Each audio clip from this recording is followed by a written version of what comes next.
Ustedes saben, pero es importante repetirlo para las y los vecinos que ven esta sesión por internet, que desde las bancas de izquierda no acordamos que sea el Consejo Deliberante quien elija a los jueces de faltas o defensores del pueblo y demás cargos. Nos parece que lo más democrático, por la función que deben cumplir estos cargos, es que sea la propia gente, por voto popular, quienes los elijan. Y encima no es solo que la gente no los puede elegir, sino que tampoco los puede impugnar. Es decir, todo el mecanismo de elección desoye la voz de los y las vecinas. Entonces, por conveniencia política, en las entrevistas pueden obviar u omitir antecedentes de suma importancia, pero que no son parte de lo que la reglamentación indica que hay que observar para resolver si él o la candidata es apta para el cumplimiento de sus funciones. Así llegamos a situaciones como la que va a suceder hoy aquí, en la que pesan más o tienen más valor los acuerdos políticos que el pueblo, cosa que sucede en muchas ocasiones en este recinto. Entonces, por ejemplo, designaron la mejor puntuación para un ex policía y ex secretario de gobierno durante distintas gestiones. Ahora, no es solo que Gustavo Pereira desempeñara esas funciones y que sea el candidato mejor puntuado y a quien la mayoría señala como el elegido en esta sesión, sino que nos resulta desde esta banca inadmisible que por acuerdos políticos la mayoría de los concejales y concejalas vayan a votar a un personaje como este, que ha sido cómplice de los más aberrantes casos de gatillo fácil, como los que terminaron con la vida de Matías Casas, de 19 años, a manos del policía Héctor Méndez, o de Brian Hernández, de 14 años, a manos del policía Rodrigo Salas, o de Willy Gutiérrez, de 25 años, asesinado al otro día de haber declarado como principal testigo en el juicio por Brian Hernández, o de Facundo Guíñez, de 29 años, asesinado a manos del policía Pablo Pallero.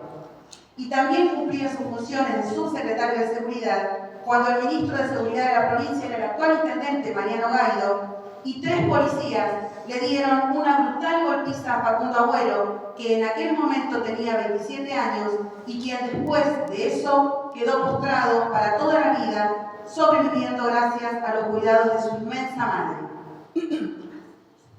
¿Podría Pereira oficiar de defensor del pueblo si esa madre lo buscara pidiéndole que el Estado provincial o municipal brindara la asistencia necesaria para que Facundo tenga una vida digna hasta el final?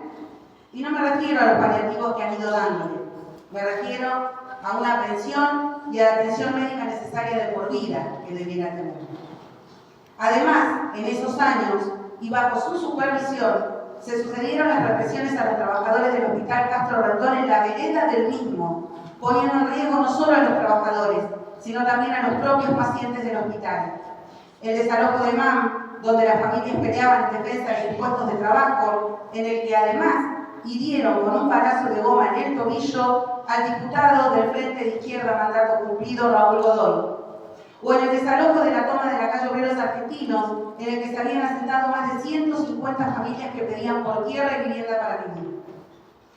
El defensor del pueblo es una figura creada para defender los derechos de vecinos y vecinas ante los atropellos y abusos del poder político de turno. Y Pereira no solo ha demostrado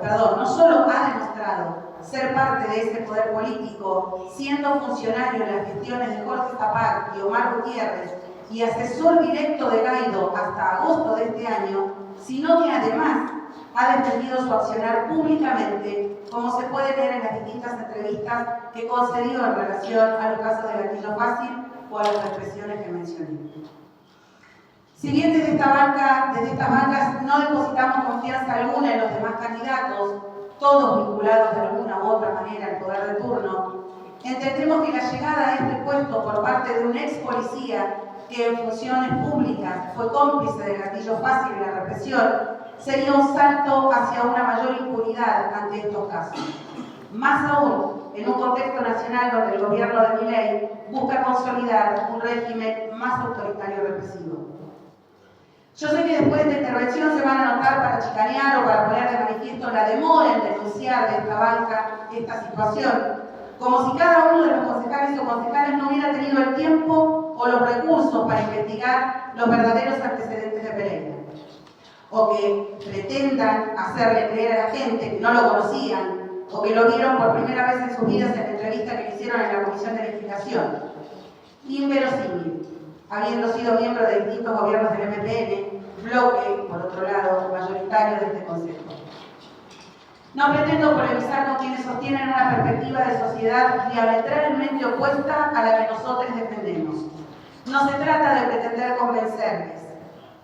Sería demasiado ingenuo de mi parte, hasta quizás rozaría el ridículo. Pretendo argumentar para que si todavía hay alguien que mantiene alguna duda, no cometa el error de votar en contra de la gente, y para que el pueblo de la ciudad de Neuquén sepa quién será el defensor del pueblo en caso de ser elegido Pereira por ustedes. Por último, quiero mencionar a las distintas organizaciones y personalidades que se sumaron al repudio público por la candidatura de Pereira, como mi compañero de banca, por supuesto, Pepe Venegas, diputadas provinciales Gabriela Subquisich y Andrés Blanco, las abogadas Natalia Ormazábal y Mariana Terni del CEPROD, quienes llevan la defensa de la querella en el juicio de la Escuelita, el abogado Fernando Díez, el Grupo por la Memoria y Compromiso con las Madres y los 30.000, el colectivo Mujeres sin Memoria, Patricia Jure, César Parra y Ana Ambrogi, concejales mandato cumplido, Eduardo Correa, diputado provincial mandato cumplido, la Comisión Directiva de Aten Capital, sindicatos ceramistas, Zaira Martín, presidenta del Centro de Estudiantes del IFED número 6, Alejandro Achari, vicepresidente del Centro de Estudiantes de la Facultad de Humanidades, Partido Obrero, MST Teresa Vive y la lista continúa. Por último, cabe aclarar que en el momento de la votación me retiraré del recinto porque nuevamente aclaro que no estamos de acuerdo con votar estos cargos y que debiera ser la gente, a través del voto popular, quien los elija. Muchas gracias. Gracias.